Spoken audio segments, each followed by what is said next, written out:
And for more on the debt ceiling, we are joined now by Mychael Schnell from our partners over at The Hill. So, Mychael, as you know, it sounds like this weekend was at least a step in the right direction.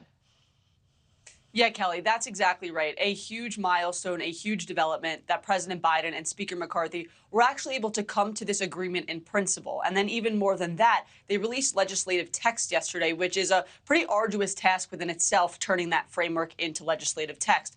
But now another challenge awaits for congressional leaders, and that's drumming up enough support to actually pass this legislation through the House. Joe laid it out right there. A number of conservatives and liberal lawmakers are voicing concerns with this legislation. Conservatives arguing it doesn't go far enough. Liberals arguing that it goes too far and includes too much. So there are definitely going to be some defections on both the left and right of those lawmakers who do not support it. But what congressional leaders are really looking to rely on during this vote, which could come as early as Wednesday, is for that middle moderate lawmakers to support this piece of legislation. And in a big step forward, the leadership of the New Democrats coalition just before, that is a center left group that's made up of nearly 100 lawmakers. The leadership endorsed the legislation, saying that they will do everything they can to help it get over the finish line. That is a step in the right direction. But this is a complicated math problem for congressional leaders, and they have a few days to figure it out.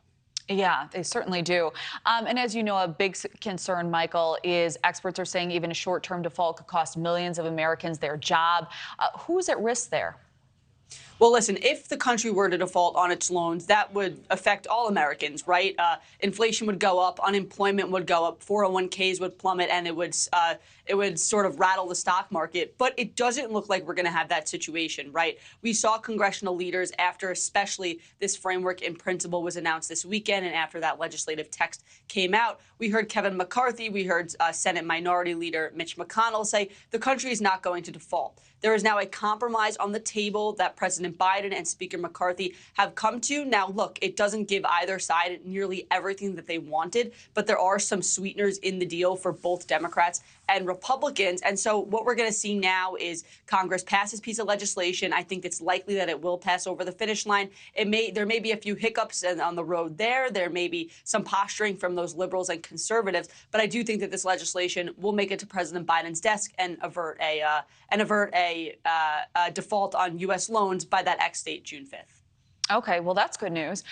So what is your prediction about what's going to be happening? We've got about a minute left, Mychael, at tomorrow's meeting. Yeah, so tomorrow, tomorrow the House is being called back into session. So lawmakers will be in Washington. They're not going to be voting on this debt limit bill particularly. They're going to be voting on what are called suspension bills, which are just other bills that typically have widespread support within the chamber. But the reason why you're seeing lawmakers come back one day early is it gives leadership an opportunity to whip votes in person, right? It gives both Democrats and Republican leadership an opportunity to talk to their members in person, convince them why they think they should vote for this bill. So while we're not going to see a vote on the debt limit legislation tomorrow, there's going to be a lot of conversations behind the scenes with leaders selling this legislation to their members and telling them why they should vote for it on Wednesday. All right, Mychael Schnell, thank you for your insight. We appreciate it.